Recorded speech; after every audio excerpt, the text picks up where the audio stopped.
Assalamualaikum warahmatullahi wabarakatuh. Salam sejahtera buat kita semua. Bertemu kembali dengan saya Akadun dalam sesi perkuliahan manajemen publik. Pada kesempatan kali ini kita akan membahas bersama-sama tentang open governance atau open government, ya.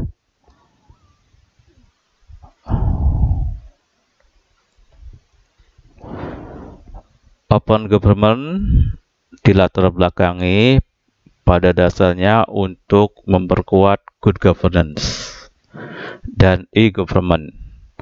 Good governance merupakan suatu tata kelola pemerintahan di mana pelaku-pelakunya berkolaborasi, mengedepankan transparansi, akuntabilitas, partisipasi, kepastian, efektivitas efisiensi dalam mencapai tujuan bernegara. Good governance dapat diwujudkan dengan tingkat keberhasilan jauh lebih tinggi manakala dilaksanakan melalui e-government. Meskipun tidak sebangun, e-government dilaksanakan dengan cara digitalisasi pemerintahan.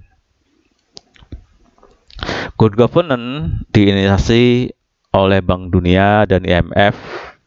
Persyaratan utama suatu negara mendapatkan bantuan dari kedua lembaga tersebut adalah bahwa pemerintah penerima bantuan itu menjalankan good governance. Namun demikian, persyaratan-persyaratan tersebut ternyata merupakan akal bulus para kapitalis dunia agar tetap memenangi persaingan. Persyaratan-persyaratan tersebut merupakan strategi kapitalis modern untuk menghentikan persaingan atau pesaing-pesaingnya. Privatisasi sebagai persyaratan lain seringkali tidak kontekstual karena tidak memberikan solusi. Kondisi seperti inilah yang memunculkan open governance. Apa sih konsep open governance itu? Inisiatif multilateral bertujuan untuk menjamin komitmen konkret pemerintah dalam meningkatkan transparansi, memberdayakan masyarakat melawan korupsi, dan memanfaatkan iptek untuk memperkuat pemerintahan.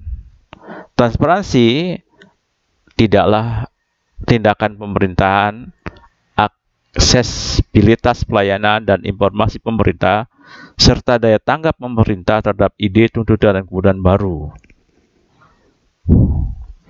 Open governance menurut Global Integrity tahun 2015 mencakup 3 hal, yaitu transparansi informasi, keterlibatan publik, dan akuntabilitas. Transparansi informasi publik mengakibatkan masyarakat mengetahui dan memahami cara dan proses kerja pemerintah.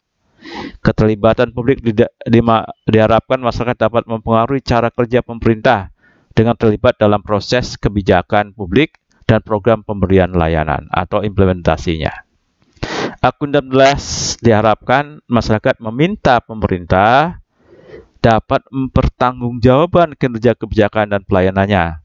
Ketiga pilar itu, transparansi, keterlibatan publik, dan akuntabilitas, menjelaskan bahwa inisiatif, program, dan intervensi pemerintahan terbuka, open government atau open government. Penyelenggaraan pemerintah yang transparan, terbuka, dan partisipatoris dalam seluruh proses pengelolaan sumber daya publik sejak dari proses pengambilan keputusan, pelaksanaan, serta evaluasinya. Dari sisi akuntabilitas, pemerintah berkewajiban memberi pertanggungjawaban kepada masyarakat. Sebaliknya, masyarakat memiliki hak untuk menuntut pertanggungjawaban dari pemerintah. Pertanggungjawaban mulai dari penyusunan program, pembiayaan, pelaksanaan, evaluasi, maupun hasil dan dampaknya. Pemerintahan yang berinovasi bersama dengan semua orang, terutama warga negara, berbagi sumber yang sebelumnya jika ketat, memanfaatkan kolaborasi massa dan mendorong transparansi sepanjang operasinya, dan berperilaku tidak sebagai instansi terisolasi berdasarkan yurisdiksi belaka, melainkan sebagai suatu organisasi yang benar-benar terintegrasi dan berjejaring. Open government juga merupakan alat untuk menciptakan pemerintahan yang lebih demokratis, meningkatkan stabilitas sosial dan pembangunan ekonomi. Komponen utama dalam implementasi open government adalah pelibatan masyarakat, transparansi, akuntabilitas, dan integritas yang nantinya akan menghasilkan kebijakan layanan publik. Nah, oleh karena itu sebenarnya ada sedikit perbedaan antara kriteria konsep open government dan konsep open governance. Kalau open governance biasanya hanya lingkup terbatas di satu negara, tapi kalau yang open governance ini tata kelolanya yang transparansi, akuntabilitas dan partisipatif itu, terutama partisipasinya itu bukan hanya lingkup komponen masyarakat, komponen negara, LSM gitu, yang ada dalam suatu negara. Yang namanya open governance itu lingkupnya itu mendunia. Jadi terutama dalam hal transparansi, partisipasi, dan akuntabilitasnya itu mendunia. Misalnya dalam satu partisipasi, misalkan untuk membangun Estonia ya, itu di suatu negara di Eropa Timur gitu ya, itu yang berpartisipasi bukan hanya swasta di negara Estonia saja, tapi juga dari seluruh dunia. Bahkan partisipasi itu menjadi dalam bentuk kewarganegaraan virtual. Jadi dia bisa menampung orang-orang seperti Perdana Menteri Jepang itu menjadi warga negara virtual dari Estonia untuk membangun melakukan pembangunan di Estonia. Jadi segala macam proyek itu meminta bantuan dari seluruh warga dunia, termasuk para pengusaha dunia itu bisa menjadi warga kehormatan di sana.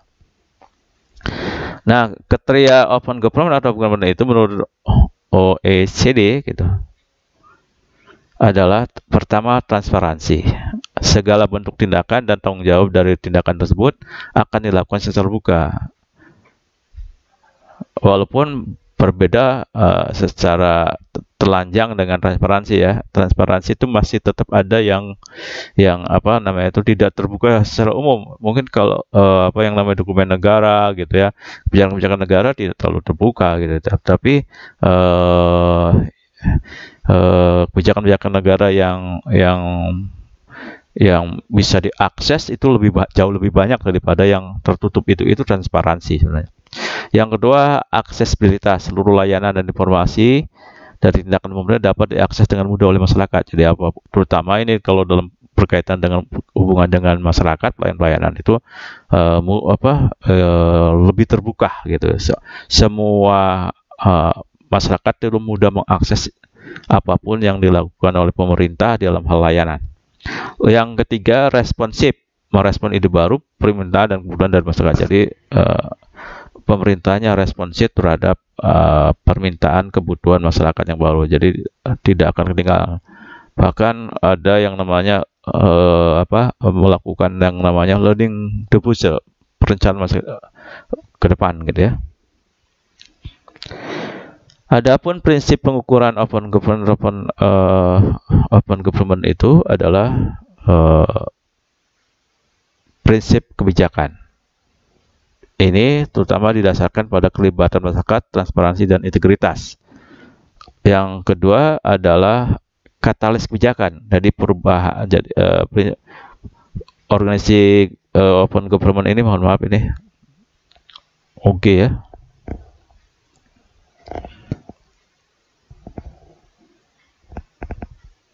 Open government ini yang kedua itu sebagai katalis kebijakan adalah menganut paham manajemen perubahan. Inovasi sensitif teknologi terutama didorong oleh inovasi, jadi terus-menerus mengadakan inovasi yang didukung oleh internet, sistem teknologi informasi dan komunikasi. Pada dasarnya kegiatan hand over component itu didorong oleh manajemen perubahan, didorong oleh inovasi yang terus menerus secara berkelanjutan, dan itu tentu saja didukung oleh internet gitu. Adapun keluaran kebijakan, pengukurannya itu tercapainya peningkatan kualitas pelayanan, yang mana mendorong kualitas demokrasi, pertumbuhan inklusif, dan kepercayaan pemerintah dan aturan jangka panjang. Jadi pada dasarnya untuk mengukur keberhasilan open government atau open government gitu, itu adalah pertama dari kebijakannya, ya, bahwa kebijakannya itu harus melibatkan masyarakat, harus transparan dari mulai penyusunan sampai implementasi dan evaluasinya. Lalu integritas, ya, berintegritas artinya profesional, penuh dengan pengabdian yang dilakukan oleh para pelaksana kebijakan tersebut di dalam menjalankan open governance.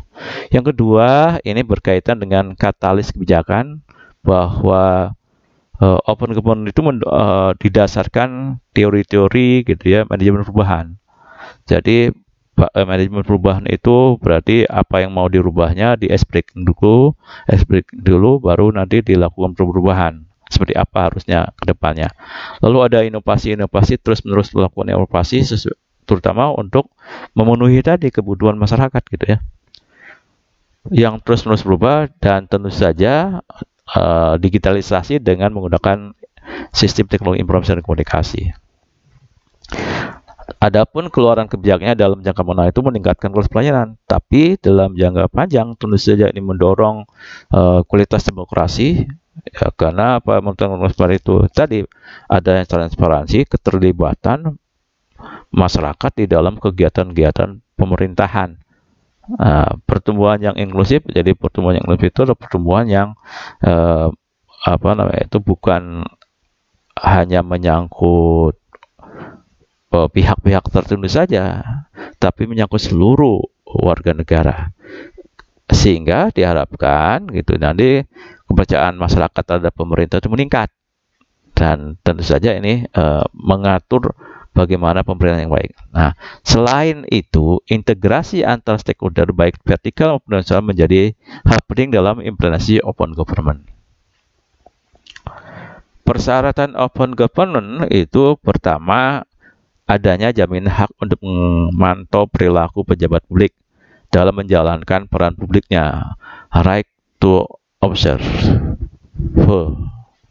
Jadi adanya jaminan untuk memantau setiap tindak tanduk dari pejabat-pejabat publik dalam menjalankan tugasnya. Yang kedua, adanya jaminan hak untuk memperoleh informasi, right to information. Setiap warga negara itu harus, setiap komponen bangsa gitu ya, harusnya mulai hak informasi, termasuk juga sebenarnya kalau pemerintah berhak juga dong memperoleh informasi informasi tentang suatu perusahaan, berhak juga dong mengetahui informasi tentang organisasi kemasyarakatan, organisasi sosial kemasyarakatan, dan LSM lain gitu ya. Yang ketiga, adanya jaminan hak untuk terlibat dan berpartisipasi dalam proses pembentukan kebijakan, right to participate. Ini sudah dijelaskan tentu saja. Yang keempat, adanya jaminan kebebasan berekspresi, yang salah satunya diwujudkan dalam bentuk kebebasan pers, kebebasan akademik. Dan yang kelima, adanya jaminan hak untuk mengajukan keberatan terhadap penolakan atas hak-hak yang ditolak. Jadi kalau haknya ditolak ya keberatan itu.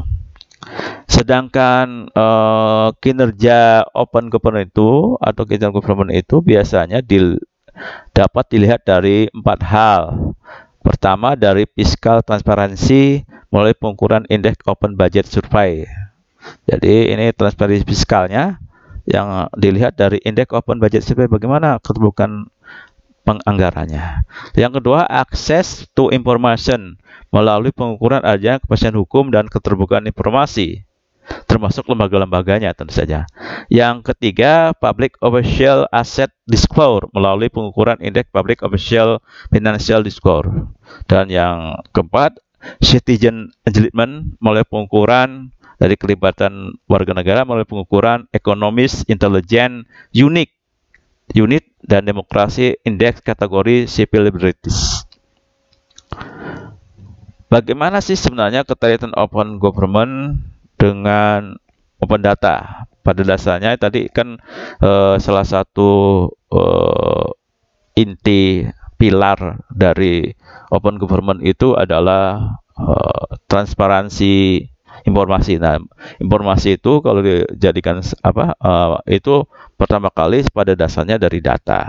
Kalau data sudah digunakan menjadi informasi. Nah, oleh karena itu open government itu sebenarnya diwujudkan itu dalam smart city, kota cerdas, dan salah satu kota cerdas itu basisnya itu adalah syaratnya itu adalah open data. Termasuk sebenarnya sekarang itu mulai menjamurnya tentang smart city, beberapa daerah ingin menerapkan smart city itu ya harusnya yang didahulukan itu di skenario itu adalah direkayasa itu adalah bagaimana pemerintah daerah tersebut melakukan open data. Apa sih manfaat open data? Nah, ini karena intinya di open data. Pertama ya transparan dan kendali demokratis. Jadi pemerintahan itu bisa transparan kalau datanya dibuka semua ke publik. Tidak ada lagi yang disembunyikan, misalnya tentang kalau dulu itu tentang RT RW disembunyikan gitu ya, hanya orang segelintir orang tahu saja gitu ya. Itu barang mahal, apalagi RTDL, rencana tata ruang, itu sangat sulit gitu ya. Nah, sekarang ditransparankan saja sehingga masyarakat itu bisa melihat bahwa kalau ada pembangunan yang tidak sesuai dengan RT RW atau RTDL ya bisa protes gitu ya gitu. Ketika mengimplementasikan suatu RT RW gitu. Demikian juga kendali demokratis. Nah, karena masyarakat bisa berpartisipasi, bisa mengontrol, bisa mengendalikan, bisa mengawasi, maka itulah inti demokratis, saling mengawasi itu. Yang selanjutnya meningkatkan partisipasi publik. Ya jelas open data itu karena tadi contohnya saja implementasi RT RW gitu, apalagi kalau misalkan penyusunan RT RW dan RTDL gitu ya, misalnya itu dilibatkan, berarti akan meningkatkan partisipasi publik itu kalau membuka itu. Lalu menguatkan repositori secara mandiri. Jadi data-data yang ada itu setiap orang itu bisa menyumbang data kepada daerah gitu misalnya ya, kalau ini Pemda gitu ya. Sehingga data apapun, informasi apapun masuk di dalam suatu tata kelola arsip di suatu daerah gitu ya, makanya dia akan bisa mandiri untuk mendapatkan informasi baru, lalu melahirkan inovasi baru. Karena mengapa nih? Karena sejauh mana sebenarnya data-data yang ada tentang kegiatan apapun di suatu pemerintahan daerah, suatu masyarakat daerah gitu ya, maka diharapkan gitu ya bisa memunculkan hal baru. Pengen ada keinginan cita-cita gitu, visi misi yang baru gitu. Yang selanjutnya efisiensi layanan publik. Nah, tentu saja kalau transparan, partisipatif, nah itu akan membuat efisiensi, dan efisiensi itu sangat bergandengan dengan efektivitas pelayanan publik. Lalu juga pengukuran dampak kebijakan jelas gitu ya. Sejauh mana misalnya keberhasilan program-program pembangunan, kegiatan-kegiatan pembangunan itu ya dilihat itu dari situ dengan data yang ada itu. Lalu juga pengetahuan baru dari kombinasi sumber data dan pola-pola dalam volume data yang lebih besar atau big data. Jadi akan membangun big data di daerah tersebut, bukan seluruh dunia akhirnya bisa. Open government di Indonesia ada 3 pilar open government di Indonesia adalah transparansi, partisipasi, dan inovasi. OGI digerakkan oleh tim inti OGI, berwakil kementerian, lembaga, dan organisasi masyarakat sipil, difasilitasi oleh sebuah sekretariat OGI. Penyusunan rencana dan prioritas open government disusun oleh tim inti, melibatkan publik dalam menjaring aspirasi masyarakat dan menyusun aksi open governance seperti dengan cara fokus group discussion, workshop, platform komunikasi massa, dan media sosial berbasis internet. Indonesia bergabung ke dalam Open Government Partnership pada bulan September 2011. Dalam 1 tahun, gerakan Open Government Partnership telah didukung oleh 58 negara. Negara yang bergabung Open Government Partnership berkolaborasi melalui batas-batas politik dan mendekatkan hubungan masyarakat dengan pemerintah untuk bersama-sama menciptakan negara yang lebih baik. Program dan aksi OGI memperkokoh 3 pilar Open Government, transparansi, partisipasi, dan inovasi. Ditujukan untuk menjawab 3 dari tantangan utama Open Government Partnership, yaitu peningkatan pelayanan publik, peningkatan integritas aparatur pemerintah, dan manajemen sumber daya manusia publik yang efektif dan transparan. OGI membentuk pejabat pengelola informasi dan dokumentasi PPID di 100% jajaran kementerian dan lembaga lain di daerah, termasuk di daerah. Hambatan Open Government di Indonesia, pertama ada hambatan struktural, mulai dari tidak sedikit lembaga dan Pemda yang belum memiliki PPID, padahal PP nomor 65 tahun 2010 harus ada di setiap instansi dan Pemda yang namanya PPID itu. Belum adanya SOP, belum adanya PPID pembantu, jabatan termasuk juga sekretariat yang diisi oleh jabatan struktural tertentu di PPID belum ada. Lalu ada klasifikasi informasi yang terbuka dan yang terkucil dalam suatu peraturan daerah, itu belum ada. Dalam suatu peraturan pemerintah itu belum ada. Ketidakjelasan kewenangan PPID masih tumpang tindih, apa itu, masih mencari-cari bentuk itu kewenangan PPID itu. Hambatan substansial implementasi KIP hanya sebatas menggugurkan kewajiban, belum menjadi gerakan bertransformasi dan membuka diri secara menyeluruh, secara proaktif gitu ya. Jadi masih yang paling ini menjalankan tugas konstitusi undang-undang gitu. Hambatan dalam respon masyarakat, keterbatasan dalam pembuatan regulasi dan kebijakan publik, hambatan kurangnya political will and action kepala daerah dan badan publik. Ya, ini terutama ini sangat penting nih, para bupati, wali kota, gubernur, menteri gitu ya, itu harus mendapatkan, karena memang masyarakat kita itu masyarakat yang paternalistik, yang butuh contoh gitu. Lalu tentu saja hambatan anggaran, masih terbatas anggaran dari PPID ini. Lalu yang selanjutnya hambatan kelemahan regulasi, tidak detail, masih generik, terutama tadi jenis informasi yang belum diatur. Sanksi juga belum diatur secara tegas, hak dan kewajiban pengguna informasi publik pun belum diatur secara jelas. Selanjutnya penyalahgunaan informasi, ada bias informasi, termasuk maraknya hoax, sulit mendapatkan informasi dari badan resmi. Nah, ini juga jangankan masyarakat, kalangan masyarakat, bahkan badan-badan pemerintah pun untuk memperoleh informasi dari badan pemerintah yang lain juga sangat sulit. Ya, misalnya kami pernah menyusun suatu dokumen gitu di Bapeda, minta data ke BPS. Nah, itu juga bukan hal yang mudah, bahkan kami itu gagal mendapatkan datanya gitu. Lemahnya koordinasi antar lembaga pemerintah. Nah, termasuk tadi gitu kan, lemahnya koordinasi itu. Masa antar lembaga saja sesudah bersurat resmi tetap nggak dapat gitu ya. Persoalannya apa? Persoalannya mungkin tidak ada data di sana gitu ya. Persoalannya datanya tidak lengkap di setiap masing-masing lembaga itu. lemahnya pengelolaan dokumen dan dokumentasi data. Nah, ini jangan-jangan dokumentasinya tidak ada gitu, tidak siap gitu. Yang misalnya tidak siap pakai, siap guna gitu, tidak ada gitu ya. Makanya yang paling aman itu apa alasannya itu kalau diminta data, data itu tidak untuk umum gitu kan gitu.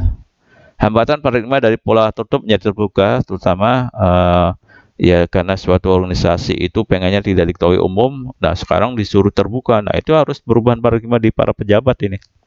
Lalu hambatan SDM, misalnya pengelola dan rotasi serta mutasi pejabat. Jadi pengelolanya masih belum mampu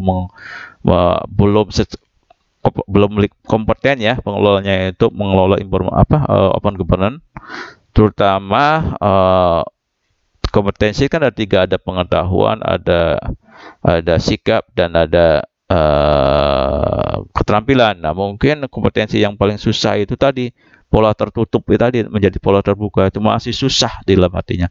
Demikian juga rotasi dan mutasi jabatan itu juga bisa menghambat karena pejabat yang dulu yang tahu, pejabat berikutnya dia tahu gitu ya. Lalu hambatan infrastruktur ya mulai dari kantor, sana yang perkantoran gitu yang tidak ada. Nah, saya kira itu yang bisa saya sampaikan mengenai open